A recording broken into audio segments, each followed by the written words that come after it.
شیخ الحدیث غلام رسول قاسمی صاحب دامت برکاتہم العالیہ، ان کا دورہ برطانیہ تھا، لیکن ان کو برطانیہ میں انٹرنس سے روک دیا گیا ہے۔ وجہ کیا ہے؟ کیونکہ ان کے مخالفین طرح طرح کا پروپیگنڈا کر رہے ہیں اور بغلیں بجا رہے ہیں، خوش ہو رہے ہیں کہ ان کو جو یو کے میں انٹرنس نہیں ملی، داخلہ نہیں دیا گیا، واپس ڈپورٹ کر دیا گیا۔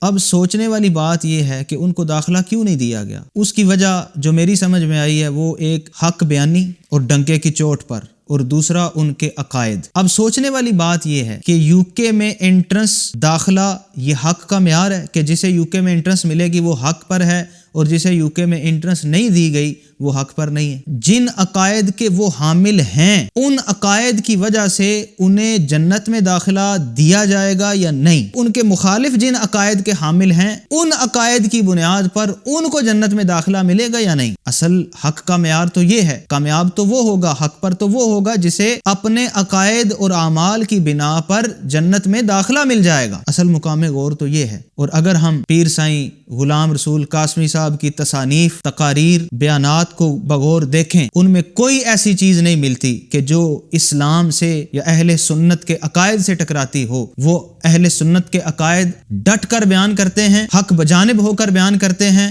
دلائل کے ساتھ بیان کرتے ہیں، اور یہی وجہ ہے کہ ان کے مخالفین ان کا سامنا نہیں کر سکے۔ یہ ان کے مخالفین کی ہار ہے کہ وہ ان کے دلائل کا سامنا کرنے کی طاقت نہیں رکھتے۔